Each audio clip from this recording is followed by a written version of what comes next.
This is Jana, and I was thinking yesterday after Steve and I met to work through how to best use the system that in order to prepare for this 1 hour presentation, how many hours or minutes do you think have gone into preparing for the 1 hour webinar? And if you have a guess, go ahead and type it into the chat box and then we'll kick off with introductions.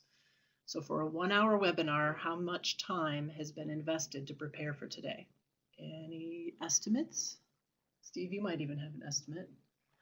I know we've met for about an hour or so, but there's also the time that went into your slides. And I like John's answer, the years of experience to get us to today. Thank you. I hadn't even counted that.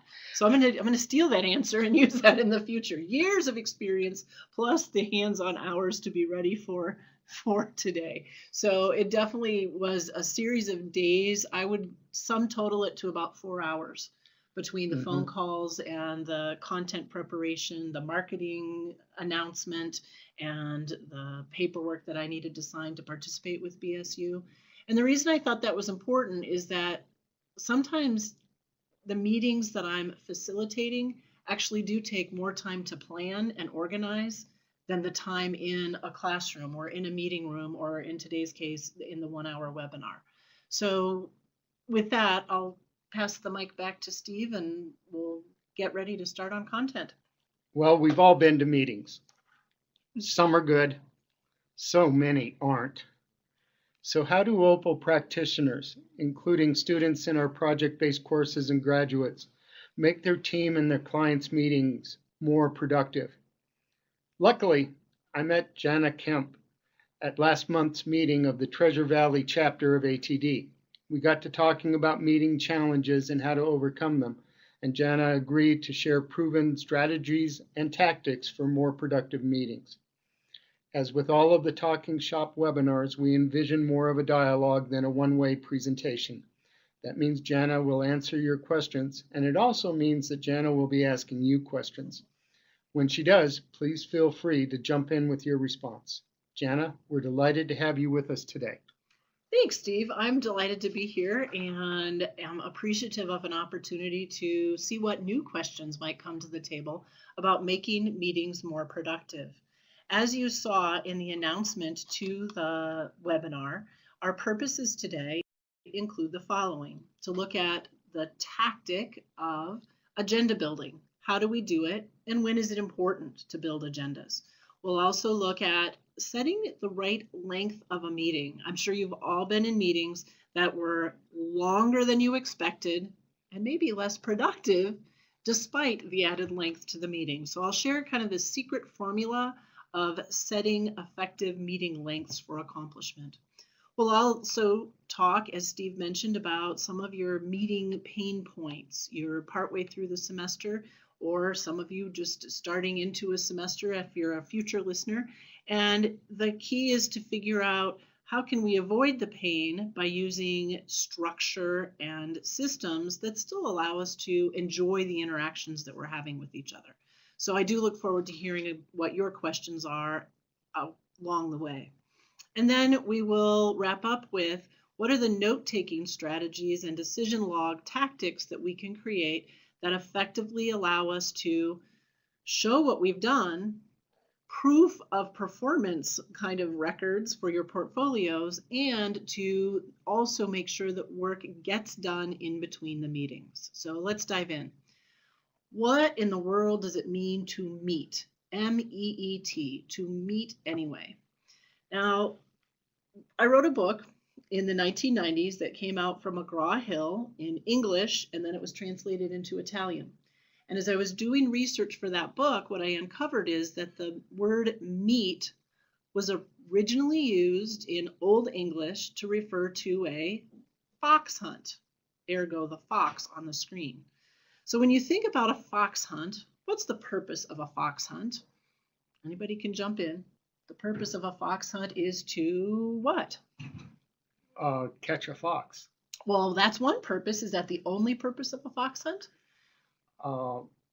Maybe kill it, or maybe just catch and release, I suppose we could argue. Catch and release. Or at least to spot the fox and take photographs. Are there any other purposes for coming together? Absolutely. The social purpose is equally important to spotting, killing, photographing the fox, because even if a fox is never seen, fox hunts continue, right? So recognizing that there's that social component as well as what I call the task component tied to the sport and accomplishment of the catching of the fox. So thanks, Devin, for jumping in as well. So coming together for a clear purpose is what in the 21st century I mean when we're talking about a meeting.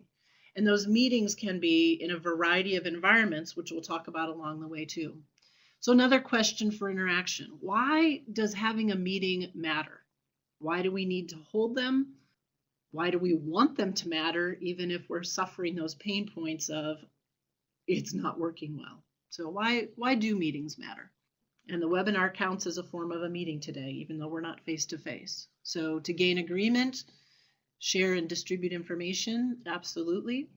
And on the sharing of information, there are many client organizations that I work with that hold face-to-face meetings or all employee meetings where people have to log in or get to an auditorium, so that the consistency of the message is what remains intact, rather than piecemeal, he said, she said, the manager said, the CEO said. And so sometimes the concurrent, synchronous face-to-face meeting is a way to manage that communication effectively. Getting agreement often happens most effectively when we are live time. We may not be face-to-face, but at least if we are live time, synchronously interacting, then we have the opportunity to address questions and concerns. So yes, the more efficient sharing of information and being able to make decisions. One of the things that struck me as a consultant is how different organizations look at meeting times. Yes. We had some organizations and their culture looked at meetings as a place where we're going to be very structured. We're going to look at reviewing and approving things, making decisions. And there were other organizations where meetings were actually workplaces that people could actually carve out and get something done. And even those were very different purposes for a meeting. Both of those organizations used the same term to mean very different things. And that's a great segue into knowing what the purpose of the meeting is. So why are we getting together? Which is what Steve was just talking about. Is it to accomplish work? Is it to make decisions? Is it to share information?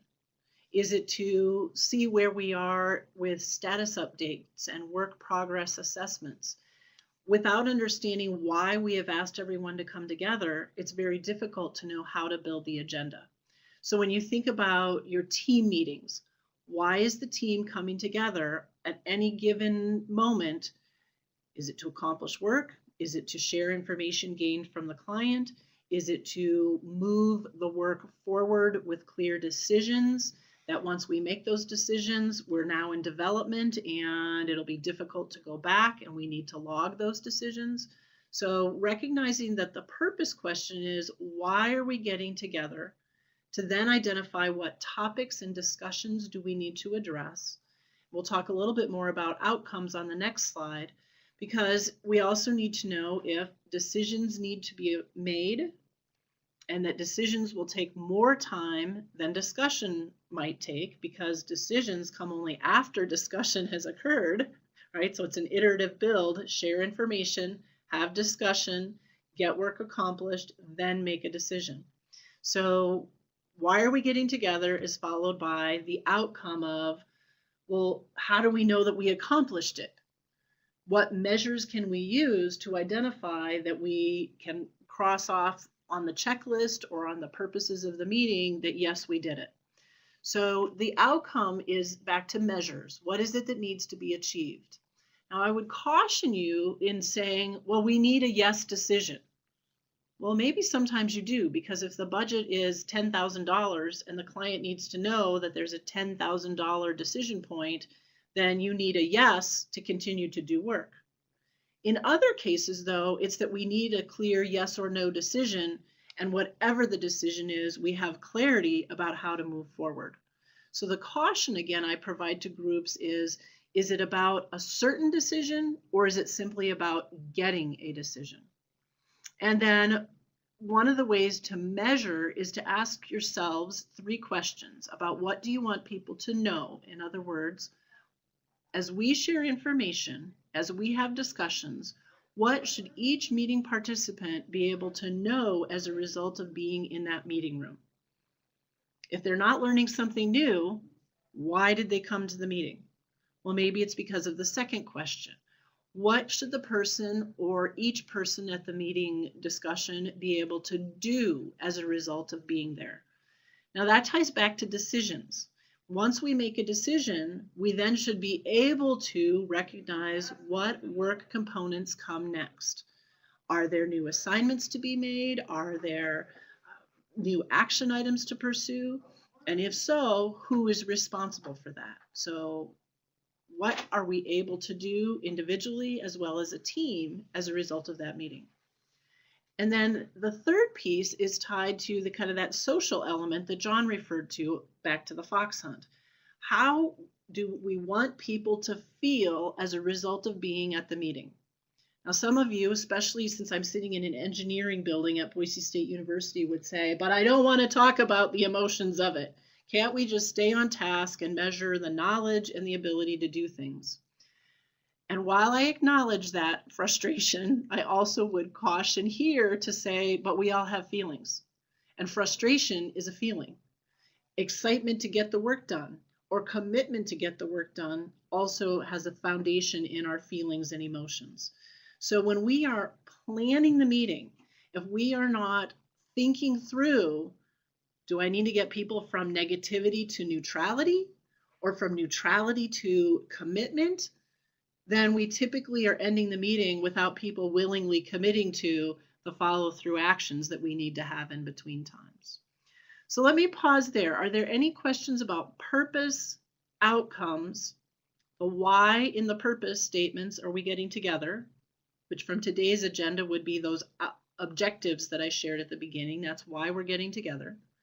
The outcomes for today's webinar that I would hope are that you are able to use a new structure for agendas, use the template that we'll look at today, and that you will put into use, so ability to do things, the minute taking or decision log process more effectively than now. So what questions do you have at this point?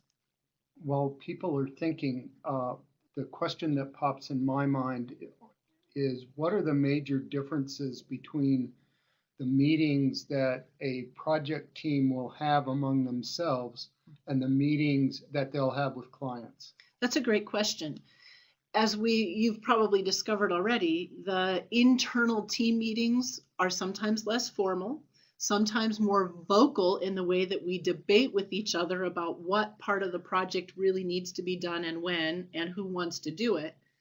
And with a client, we're a little more guarded, right? Put on our professionalism and have clear talking points so that we can provide information, back to our purposes, provide information to the client, as well as engage the client in discussion about what's the product they're looking for, what goals are they trying to achieve along the way, and what are their expectations of the finished product that you provide for them. So the formality changes, the time limits are usually more strict when you're in front of the client. And my encouragement today is that your internal team meetings also take on more structure so that you're reducing your frustration levels and increasing your productivity levels. So we know who we are. We're teams working to produce OPWL projects. We are working internally as well as externally with clients to do that. And we know that our outcome by the end of the semester is that we have a completed deliverable for the client who then says, yes, this meets our expectations and we can implement it internally. So along the way, the structure for the agenda is really this template. I've given you all of the working headlines, if you will, of what goes into an effective meeting agenda.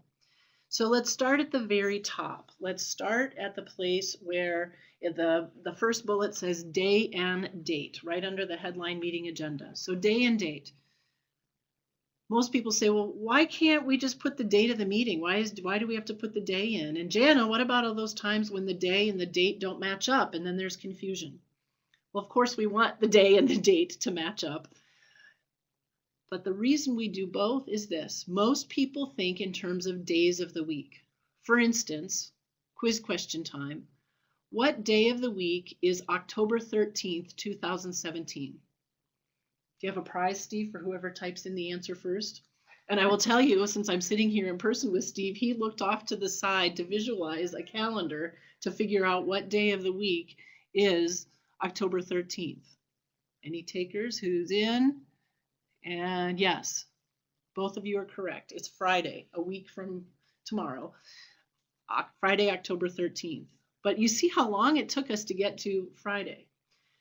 Most of us think in terms of days of the week. So if you're trying to get a client to commit to a meeting, say Friday, October 13th is when we would like to schedule our next meeting.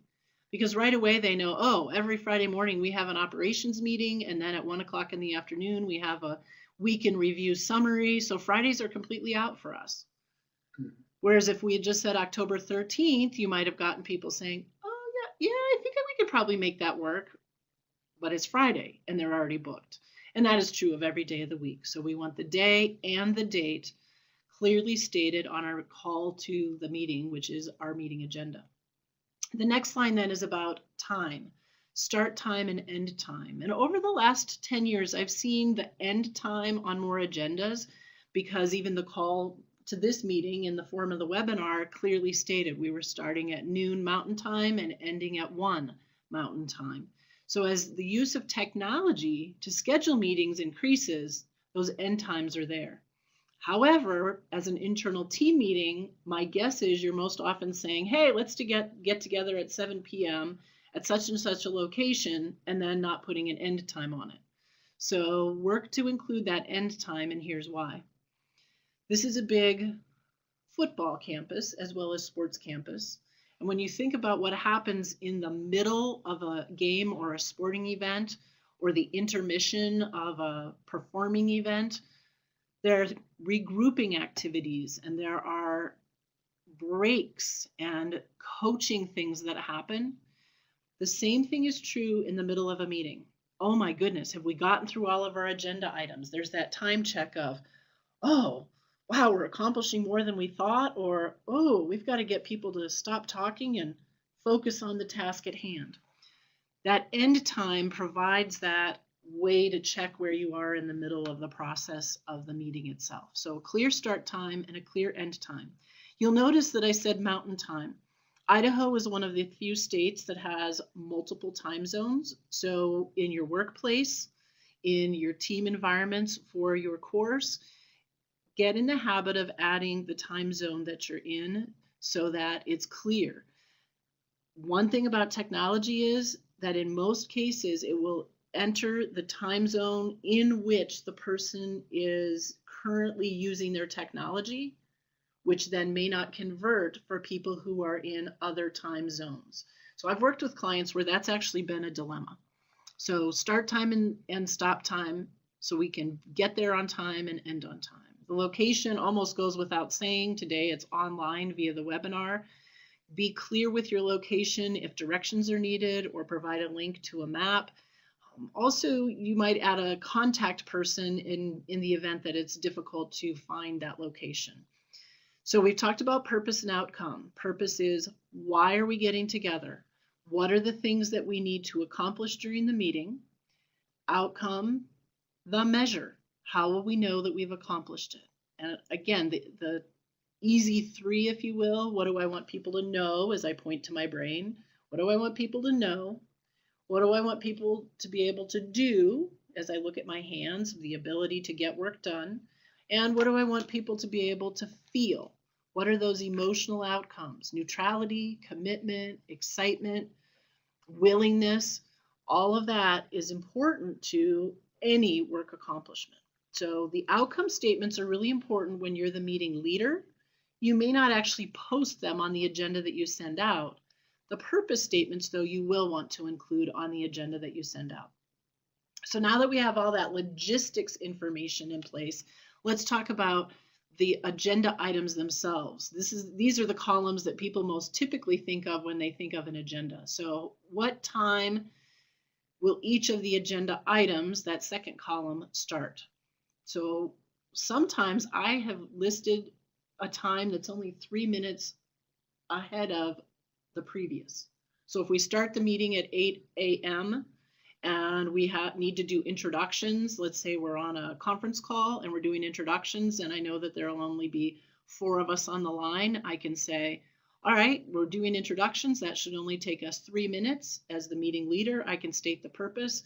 And now at 8:03 a.m., we'll be ready for our first agenda item, which may be information sharing, maybe discussion, maybe status updates on where we are in the project. So think in terms of how much time each item will need.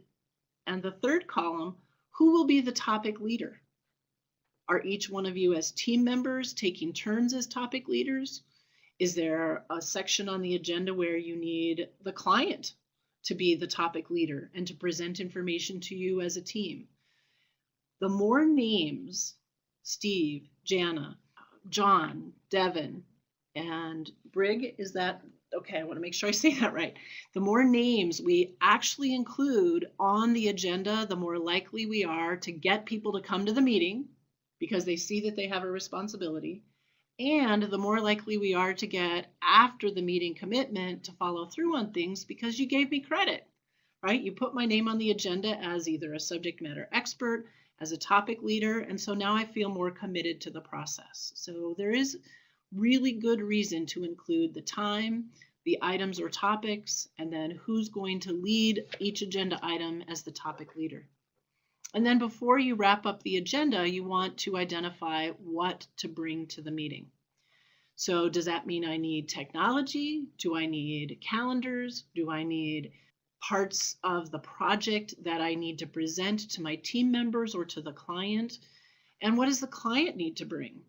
Sometimes I've created agendas where the to bring item is an openness of mind and a willingness to make decisions. So it can be tangible items or it can be mindsets. So the meeting agenda structure, the pushback I often get here is, Jana, why are you so regimented on time? 8 a.m., 8:03, 8:10, 8:22. And the reason that I am is that I want to help everyone in the meeting recognize that we do have a commitment to honor our start time and our end time. And that if there's a topic that needs more time, then maybe we need to take an item further down the agenda off and hold it for a future meeting. So speaking about time, let's go to this meeting agenda length of the meeting section, where we're able to say, what's that special secret formula, Jana? You mentioned that we can do a better job of estimating how much time a meeting will take. And so the way that we do that is to be able to think about how much time is required. Well, let's do a formula that says the number of people. So this is a little bit tricky. I practiced it yesterday, and it's not nearly as easy as writing on a whiteboard or a flip chart, but that's the number sign, which in modern parlance is a hashtag, right? Yes. But that's, in this case, it's a number sign. And then this is the letter P for people. So the number of people in the meeting will affect the amount of time that the meeting takes. And I understand that often your team sizes are anywhere from 4 to 8 people. So let's use the high numbers for the purposes of this discussion. Let's say your team meeting or your team client meeting has a total of 8 people. And on the first item where we're giving updates, we're going to allow each person 1 minute, 60 seconds to provide that update. Well, we already know that Jana talks a lot, and so we need to figure she might take 3 minutes even though we told her 1 minute, which this is an example because, as I said to Steve, I also teach time management classes, so I'm really mindful about the minutes, but we'll play this out as an example. So we've got 8 people, they each have 1 minute. We know a few people may take a few more minutes than that, so we're already up to 10 minutes for 1-minute updates going round robin around the table. Well, that means that just for information sharing and no discussion, we've already used 10 minutes of the meeting.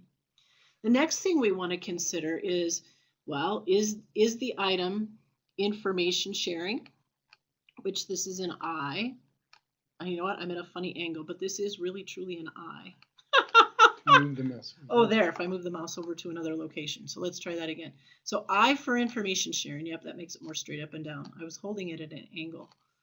So this is a good lesson when you're teaching people to use technology and to perform well, coach them on how to use the tools. So I for information sharing. That should take the least amount of time per person.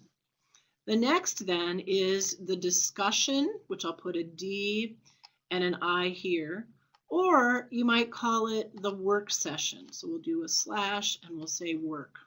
So when we're in that, what are we going to do? Who's got the information? What happened when you? All those kinds of questions that guide the project, that takes more time. Now with 8 people at the table, we may find that 3 to 5 to 6 minutes is what each person needs around the table. Well, if each person takes 6 minutes, 6 times 8 is? 48. Thank you, quick math, 48.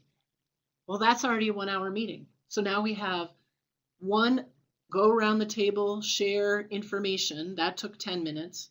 And now we have one working discussion that just took 48 minutes. We're at 58 minutes and we need to summarize the meeting before it ends, right? To say who's going to do what before the next meeting. So framing the questions that you will ask during this discussion and work time, that's really, really important to get clarity on. What are we going to discuss? What are we working on? And how much time will it take so that we don't run over the stated end time of our meeting?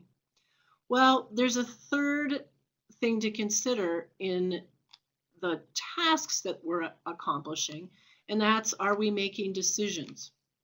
As we make decisions, as I shared with Steve, this actually takes the most amount of time because we're building on information sharing and we are having some sort of a discussion and working session before we get to that final decision point. The way to figure out how many items you can put on the agenda is to look at how many people are in the meeting, so the number sign and the letter P, how many people, to consider the I for information sharing. Do we even need to do that today? Maybe we don't need a separate agenda item for that, and we can go right into the discussion and working session and focus our efforts on, who is doing what activity and what step in the process are we? I know early on you focus on chartering your team. So your internal team is in discussion about who are we, what are our values, what's our charter in detail, and each team ends up with a different one. Well, that takes quite a bit of discussion and clarification before you reach your final decision. That's why decision takes so much longer. And what I have found is that often decisions have to have groundwork laid before people will commit yes or no to their decisions. So that's why it takes so long, and you often won't get a decision in the same meeting where you have first introduced the topic. So consider, if you want a decision, how much information do I need to share before I ask for the decision to be made? So we've got the length of the meeting, and let me pause there. What challenges have you all run into with length of meeting? What pain points have come up? I know one question that came in was that our agenda estimates are always too short. What should we do? And I think the reason that people don't estimate the right amount of time is because they don't know the formula that we've just talked about, and they haven't stopped to think about, well, how much time does each person talk along the way? And why? And that's consuming a lot of our meeting time. So Steve, maybe we need a different discussion on managing challenging meeting behaviors. Today we're just at the basics of the structure. But so any questions from the team that's gathered here today? I guess one of the things is I'm curious about, Jana's walked through a meeting template and then the logic behind that template and how you can uh, manipulate parts of that meeting templates in ways to align your meetings more with what you want to get out of them. I'm wondering to what extent, given that we have a lot of people in our OPWL program who are also in the workplace, to what extent do your workplace agendas look like the ones that Jana has just provided and walked us through? So I'll go back to that larger template. Those of you who are in the workplace, are you actually receiving agendas like this via the email invitation to the meeting or hard copy when you walk into the meeting room? And if you're not, my suggestion is, because some people will say, well, I don't want to prepare an agenda, it's too much structure. My suggestion to you all as meeting participants in corporate and government and nonprofit environments is to ask for an agenda. It could be as simple as, Steve, what's on the agenda? What would you like me to be prepared to discuss when we get together? That way I'm letting Steve as our meeting leader know, hey, I need to know what we're going to do and I need to know what you want me to bring. Otherwise, in my head, I'm thinking, I may not come to your meeting unless you can tell me what it's about. And one of my pet peeves, in fact, is being invited to a meeting of any kind where the purpose is not stated and or an agenda is not shared, because then I don't know whether it's a good investment of my time or not. So as you're sharing some of your business workplace experiences, we'll come back to, you've now got that secret formula as elegantly as it's presented there in the red pen. And we'll kind of summarize the meeting template discussion about agendas to ask that question of, well, when should we use an agenda? And as playful as we just said, hey, what's on the agenda? My response is, every time you get together with one other person to accomplish work, you want an agenda. Now, I can hear people saying, oh, that's too much work. Well, is it? Because if just Steve and I are meeting together, I can let you know that we emailed agendas back and forth to each other. That not only worked for our email conversations, because it included action items that each of us were taking responsibility for, it also then became the guidelines that we used as we prepared in yesterday's meeting for today's webinar. So I'm a firm believer in using agendas internally with clients, in school environments, educational environments, and workplaces when it's a face-to-face meeting, when it's a conference call, and when there are any technology calls or meetings. So a webinar, right, is a technology-driven call or meeting.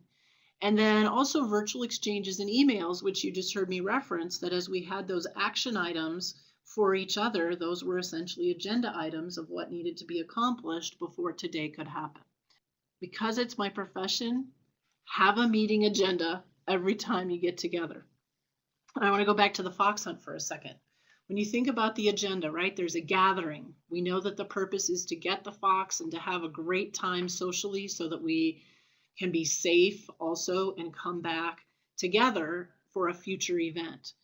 And the time frame for doing all that is before the event, get clear about purpose, outcomes, and who we need to get to that meeting, right? In your case, you know, it's the team members, the client members, and you know, that's a good future topic as well, getting the right people to the meeting. We've said the day and the date will help people calendar, but at a future point, maybe we can talk about, or even today if we have time, what helps get the right people to the meetings. So thanks, Devin. Monthly meeting with a published agenda at least 3 to 5 days prior to the meeting. That's excellent practice. That's great. Each item has an owner, but they don't have specific time allocations.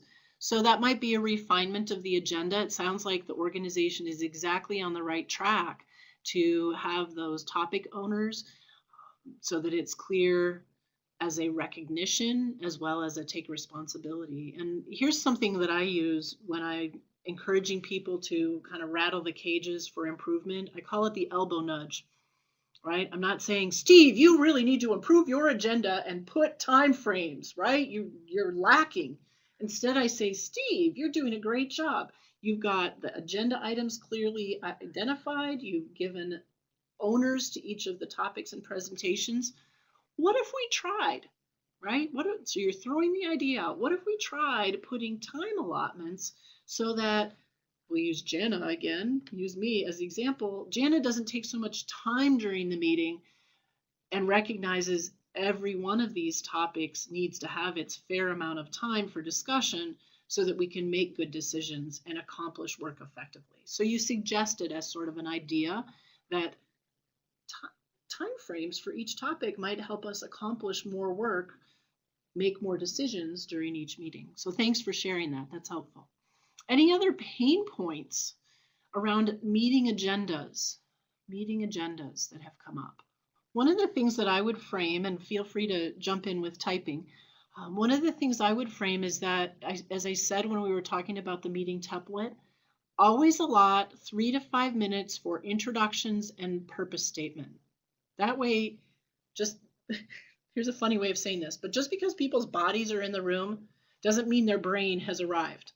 So you need that first couple of minutes to remind people, why are we here? What is it that we need to discuss today? Especially in business environments where a lot of the same people serve on the same teams, and then they can get muddied about, well, which discussion are we really on today? Which top secret project are we really talking about right now?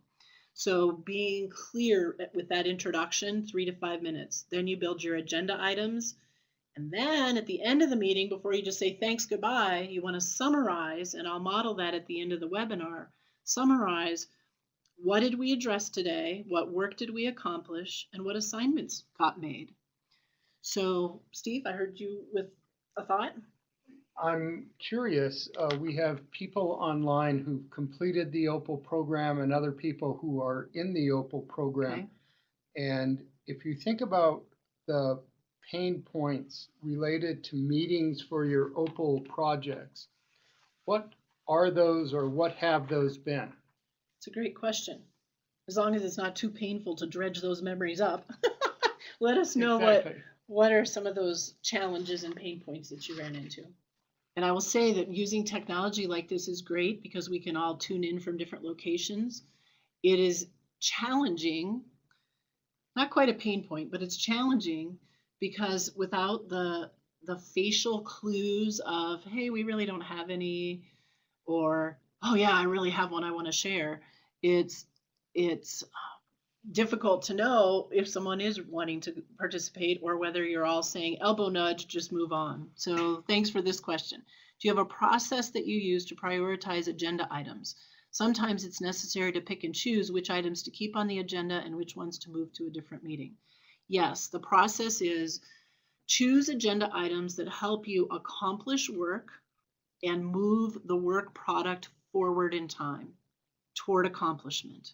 Things that are nice to know, you're right, sometimes they go by the wayside because we don't have the time to share that great news about what happened on Friday, or we don't have time to explore the tragic weather news that people in other places and maybe some of our families are challenged with and dealing with. And those are all part of social rapport building content, but they don't help us to accomplish the work that we are gathered together to accomplish. So prioritize based on what needs to happen soonest or fastest and what needs to happen in order to move us forward to our next milestone of accomplishment. The other thing that I do when building agendas is I make sure that the most important things are at the top of the agenda so that if those discussions take longer, I can move the things at the end of the agenda to a future agenda time, or I can determine whether some of those information items can be shared in an email. Sometimes we can use complementary technologies, right? So we can be face-to-face in a meeting.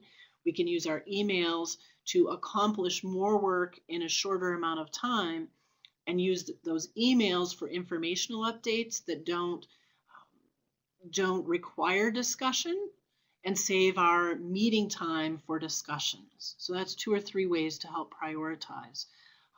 The fourth thing I would reiterate is to say, sometimes you have to say, you know what, we have to hold this agenda item for a future agenda. So some people will use what's called a parking lot or a future agenda flip chart literally on a wall or on a corner of your whiteboard and say, you know what, we need to hold this topic. We aren't losing it.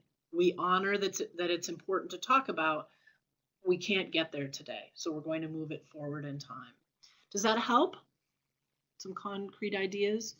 Any other questions as well? Kind of multitasking? Okay, thanks. I'm glad that makes sense. One of the things that I've also seen in meetings is that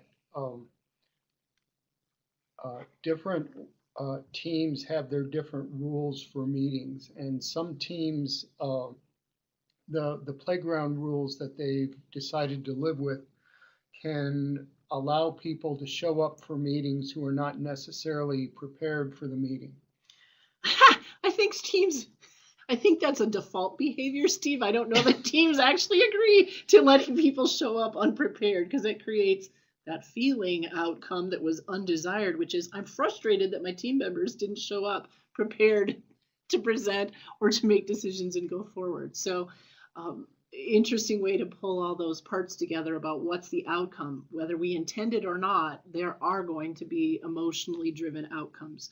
So let's talk about the so what. We've had the meeting, we used our agenda, we introduced our purpose, we carefully orchestrated the number of items and how much time it would take, and we summarized. So the use of the agenda is actually the first thing for getting action to happen after the face-to-face meeting or the conference call or the technology-driven meeting. Part of the end of your meeting time in that summary of what we've done today is to invite volunteers, which is that invite commitment piece. And if no one volunteers, to go ahead and make assignments. Now, when you're in a workplace, that gets a little bit more challenging because there's the political structure within the workplace, and you may not be in a position or have authority to make an assignment. However, you may be in a position to volunteer your services at a future meeting or your commitment to accomplish work to kind of get the ball rolling. So inviting commitment is the kind way of doing things. Making assignments is a productive, effective, efficient way of doing things. However, it may or may not get buy-in, and just because I've made an assignment doesn't mean you have agreed to do it. So when you summarize the meeting's conclusion, you really want to get that really face-to-face or audible, if you're on a conference call, commitment. Yes, you can put my name down for that. I'm committed to doing that. And then we've got the minutes or the notes. You all are using the language decision logs as well. This is a pain point for most groups in every sector that I've worked with. Oh, why do we have to take minutes? Why do we have to write it down? It takes too long. I don't know what I'm supposed to put in the minutes. And as I shared with Steve, I actually have a 4-hour workshop on taking effective minutes. The bottom line, though, the takeaway, if you will, is to record who will do what by when, and to document any important decisions that were made in the meeting. Because especially in technology environments, things change in the technology environment so quickly that if we don't document when decisions were made, we may not be able to, especially in your BSU project space, may not be able to document that, yes, in fact, the client did agree on such and such a date that this is what they were expecting as an outcome. So having that document serves as a protection. It also serves as a way of getting people to do their assignments or their committed work in between the meetings themselves. So start with the agenda, get the minutes and notes taken, create your decision log, which you'll also want to have as part of your portfolio as you complete your semester and defend your project work. So be sure to log that along the way. In this case, you have multiple benefits. And then on a human task management level, it's really important to check in before the next meeting, right? If you're especially when you're the team leader or the meeting leader, I see that I've got 6 people committed to certain action items.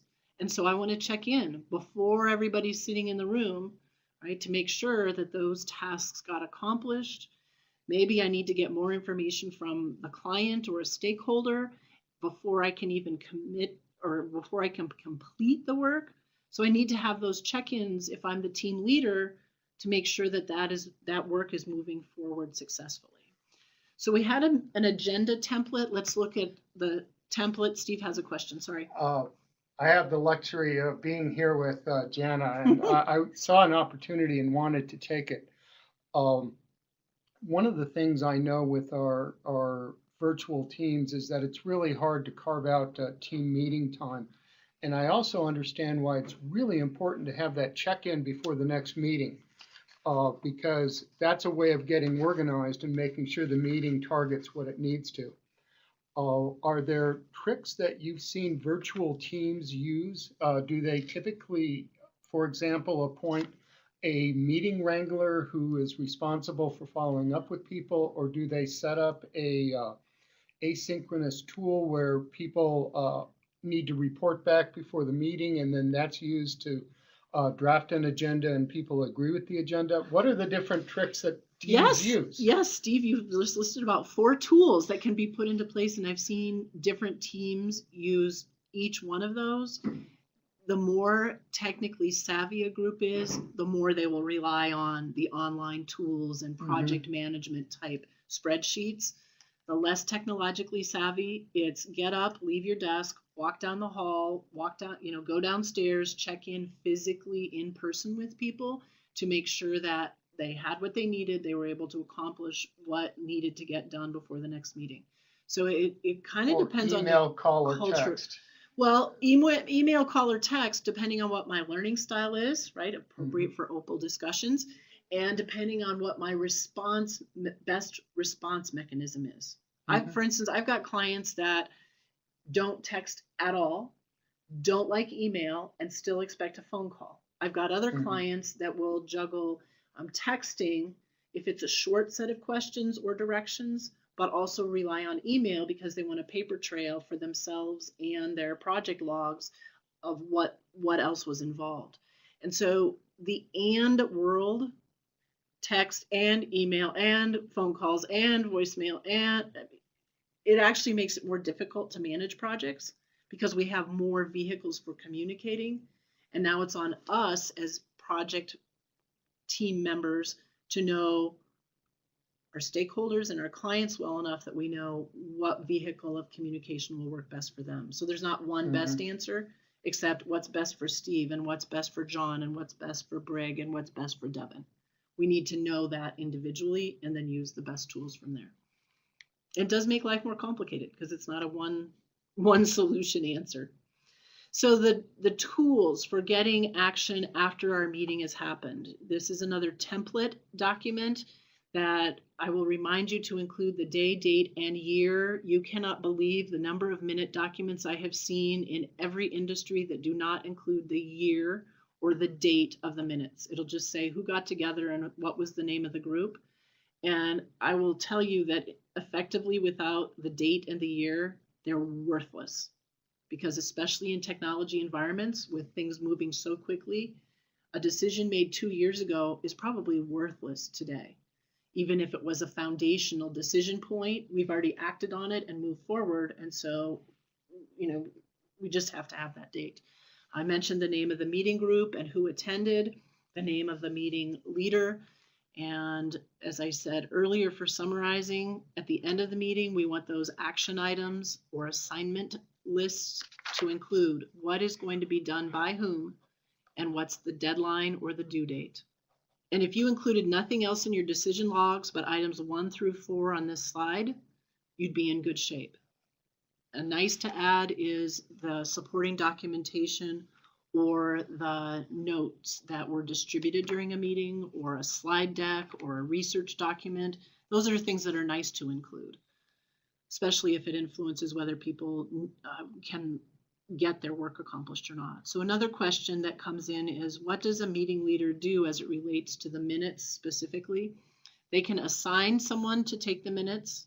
What I've seen work most effectively in teams is if there's a rotation, meeting by meeting by meeting, of who takes the minutes. That way the burden's not always on the same person and everybody gets their skill building moment to practice taking the notes and recording what's going to be done by whom and by when. So the meeting leader or team leader needs to make sure that the minutes get taken, but doesn't have to be the one to record them, because their job is to get the agenda set, to facilitate the meeting, and to make sure that the minutes are produced, but not have to produce the minutes themselves. So great question. So keeping the minutes. This is a guideline that a lot of the corporate clients I work with and government clients I work with ask. How long do we have to keep the minutes? It's kind of like that proverbial tax document question, do I keep them forever or for 5 years or 7 years? And it depends on your corporate status versus your personal status. So this slide gives you a good reminder that we do need to keep them. Now, for your OPWL program, you for sure want to keep them through the end of the semester. You might want to keep them all the way till the defense of your master's degree if it is a building process that shows, hey, I did all of my coursework in every course and here's my proof. And then you may trash it. I've met people in their 60s who still have their thesis documents bound and kept because that was a major accomplishment. So you've got some flexibility on the personal front. Back to the corporate front, there are specific guidelines that attorneys work with groups about board minutes versus internal team minutes. And the general rule of thumb for the kinds of work that you all are doing is, once the project is complete, ask internally, do we need to keep these minutes? Or now that the product is for sale, can we not have to keep all that documentation? So there's a little bit of flexibility there. We've along the way talked about some of the challenges. We probably have time for one more question before we summarize today. As you're reflecting on what other pain points you might have about meetings specifically, I draw your attention to the image on the screen. I work with a variety of engineering clients, and the very first time I put this up in a government engineering meeting, the outward laughter was both heartwarming and shocking to think, oh, people resonated so clearly with this image of the bridge not connecting up. And the structures and templates that we've used today to create more effective meetings are to prevent us from having projects that don't deliver on expectations and can't be used by internal peers or by our client groups. So what we've talked about today is in the before the meeting column, what's our real purpose? With our outcome, how will we measure the success of it? What do we want people to know, to feel, or to be able to do? And then that agenda template that you have as a takeaway. And then during the meeting, which some questions came up about what do I do during the meeting? This could be a whole separate webinar, but the meeting leader, whoever called the meeting or whoever the team leader is, wants to make sure that the facilitation happens in a way that we accomplish the tasks, in other words, the agenda, in a manner or procedure, brainstorming, voting, decision-making, that keeps us willing to work together, which is the relationship. And then in the post column, after the meeting, we've just talked about, we want to document our action items, document our decisions to maintain a decision log so that we can create the very next meeting agenda, which takes us right back into the pre-meeting work. All right, fingers at the keyboard, ladies and gentlemen. This is your closing action item from today's webinar meeting. What do you personally and as a team member commit to doing by, let's say, your very next internal team meeting or client meeting? Those of you in the workplace right now, maybe you are committing to something by the next staff meeting that you are participating in. So what is it that you personally are committing to doing by, and that blank is when, by the next meeting or by a meeting on a certain date when maybe you are expected to give a presentation? And I'm hoping to see responses from all of you, and I'm going to put Steve on the spot and ask him to share what he is going to do differently as a result of today's webinar as well. I will add time estimates in agenda item in the next agenda I create. Helpful. And it'll help you plan overall number of agenda items, and it will help people know, oh, I better hurry up and talk because we don't have a lot of time on this agenda item. So what are your individual commitments as you think about what we've talked about today with structure? Also strikes me that if I start adding those times, it's like when I work with novice instructional designers, and one of the things that they have a hard time doing is estimating how much time it will take. Right. If I start collecting those times and note when I'm able to live within them, or the time's too long, the time's too short, I'm going to start building that sense of how long is it really going to take. Exactly. And if I don't actually put that out there and practice against it, I'll never get better at managing against those estimates. I won't be better at estimating, right, and I won't be better at managing against them. That's a perfect summary paragraph of how the process needs to work, right? Practice, measure against it, keep refining the process for improvement. So I saw some of you typing, and I'm sensing hesitance to commit to what am I personally going to do in my workplace or on my team. So Steve, I'm going to leave that to you to hold team members accountable, not just the people who logged in. Thanks for doing that and participated actively, but also the people in your class that maybe could have benefited from being here as well. Those of you watching this as a rebroadcast, if you will, go ahead and jot into your own notes.